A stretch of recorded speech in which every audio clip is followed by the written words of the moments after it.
Olá, tudo bem? Eu sou Clarissa de Franco e esse aqui é o Terra Chá. E é a primeira vez que eu estou conversando aqui nesses tempos difíceis em que estamos, né, nessa pandemia. E bom, eu fiquei pensando muito no que eu poderia contribuir, né? Para quem não sabe, estou atendendo online gratuitamente, então quem tiver essa demanda, essa necessidade de buscar estratégias de enfrentamento para a crise, enfrentamento emocional, estou por aqui, é só me buscar no e-mail clarissadefranco@hotmail.com ou no WhatsApp 11 98966 9367.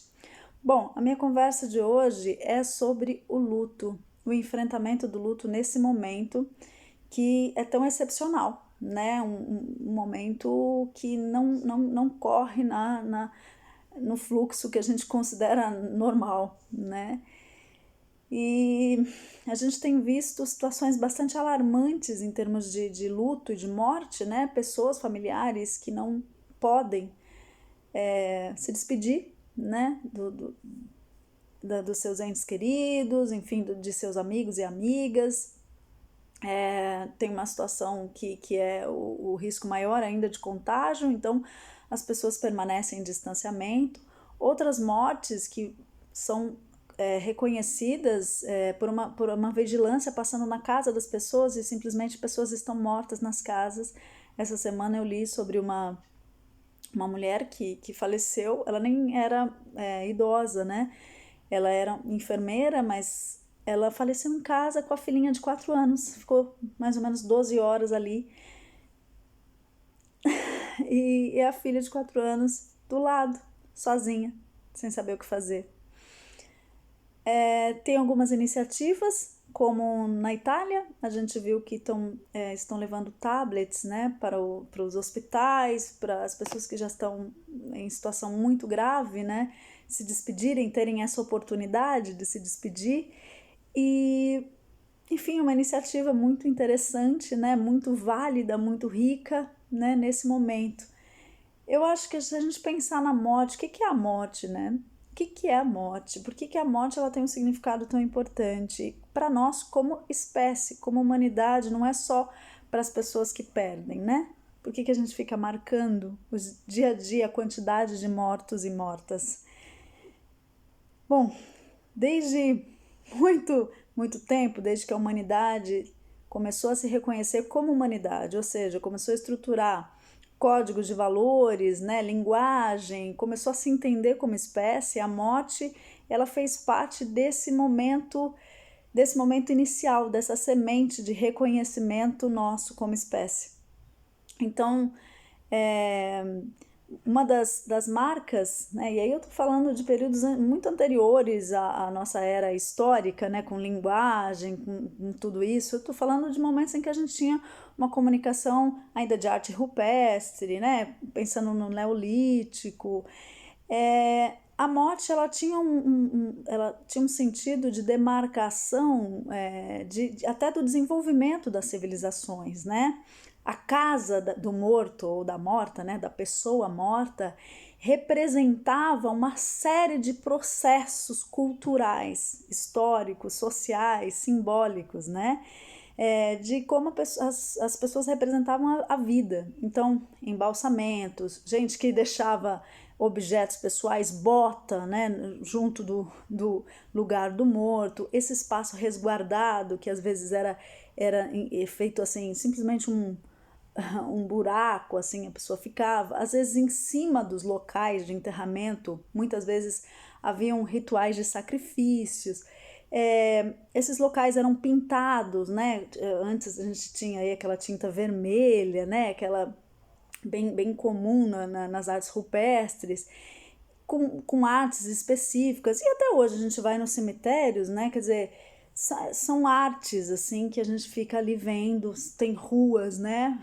Ambientes até mais requintados, outros mais né, com assim mais sujos, né?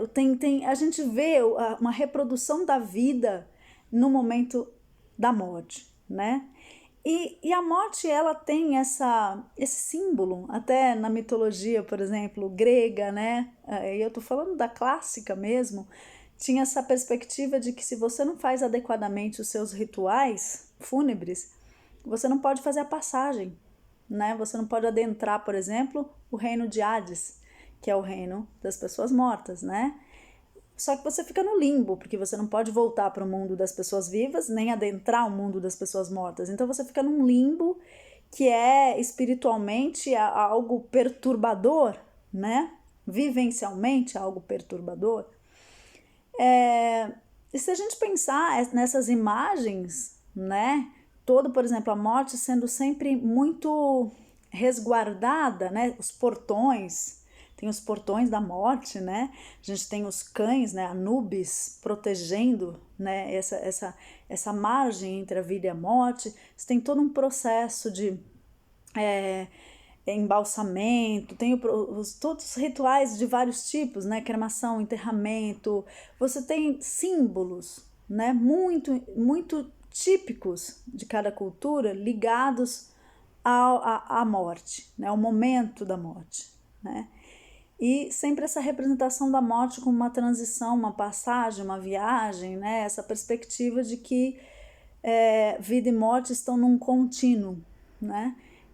Então, a possibilidade de representar a morte adequadamente, ela vai muito além do que se despedir das pessoas que a gente ama, que isso já é muito, né? Ela demarca momentos históricos, momentos sociais. Então, a morte, ela traz memória da vida, né? Ela estrutura existencialmente quem nós somos, né? Durante um período, né? Que tipo de história a gente veio registrar aqui, né? Aí a gente tem uma série de processos, por exemplo, tem grupos indígenas que muitas vezes consideram que a pessoa enlutada, ela tem que ficar separada dos demais, porque a morte, o morto pode contaminar, né? O mundo dos vivos. Então tem todo um ritual de purificação ligada a essa figura enlutada, né? Que é mais próxima da pessoa morta. Então, assim, a gente tem uma série de maneiras de simbolizar a morte, mas a verdade é que a morte não é banal, não é trivial, não é uma coisa que a gente pode simplesmente ignorar.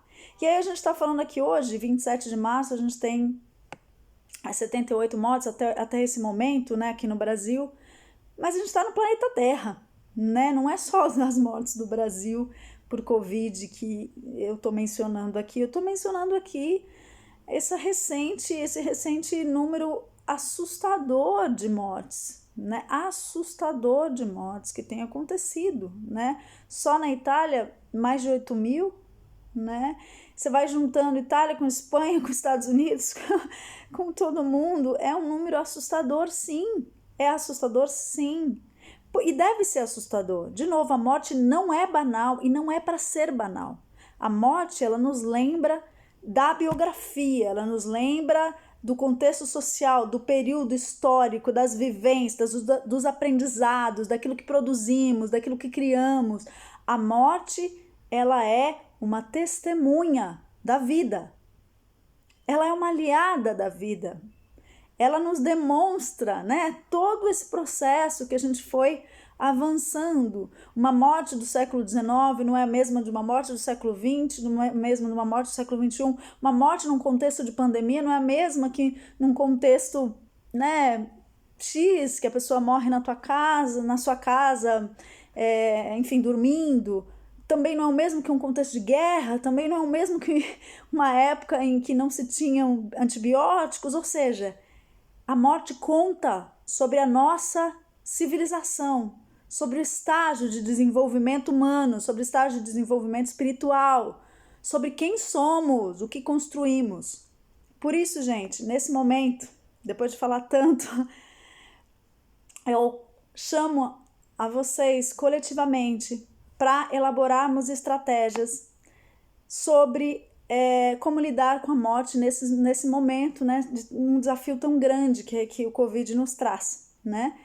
Além dessa iniciativa muito interessante do Hospital da Itália, de hospitais da Itália, né, que estão levando os tablets para as pessoas se despedirem e tal, eu acho que nós podemos elaborar, por exemplo, ficar de olho em quem são essas pessoas que estão morrendo, fazer homenagens na internet, pesquisar biografia, sabe? Fazer algo em nome dessa família que tá ali tão vulnerável, né? Com tanta dor, não pode nem ver, sabe? As pessoas que puderem fazer desenhos, outras formas de comunicação e transmitir essa forma de comunicação para as pessoas que estão nos hospitais. É muito importante que a pessoa sinta que ela tá indo, mas ela tá deixando aqui uma consciência de quem ela foi, de onde ela está inserida, de onde ela esteve inserida.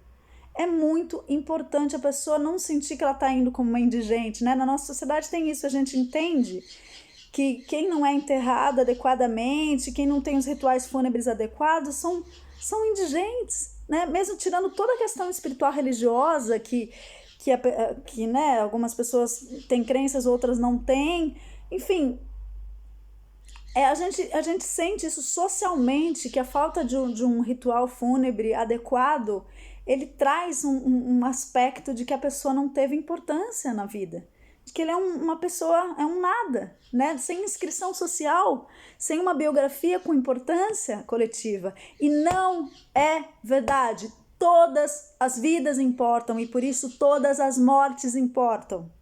As mortes são testemunhas da vida. Vamos juntos, juntas, fazendo nesse momento uma força-tarefa para levantar essas mortes, para contextualizar essas mortes, dar para essas pessoas uma dignidade existencial.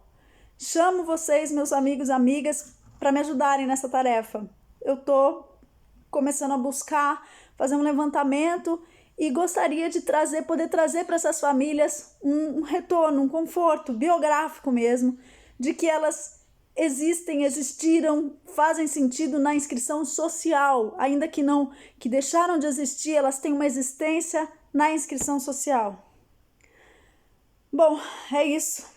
Chama atenção para mesmo em tempos de pandemia, a morte não é banal e jamais será. A morte traz a consciência da vida, traz a consciência da espécie, traz a consciência da existência. Morte resgata a biografia. Vamos juntos nessa consciência. Muito obrigada.